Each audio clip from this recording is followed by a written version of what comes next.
ప్రతి సంసారంలోనూ మా కథలే వినిపించాలి.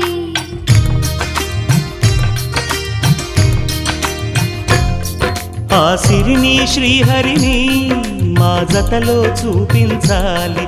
శ్రీకాంతుల కొలువంటే మా కాపురం అనిపించాలి. మా ముంగిలిలోన పున్నమి పూల వెన్నెల విరియాలి.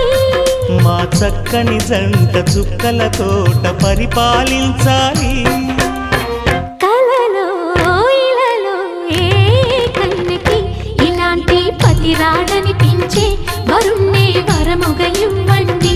కని విని ఎరుగని వేడుకతో వివాహం జరిపించండి.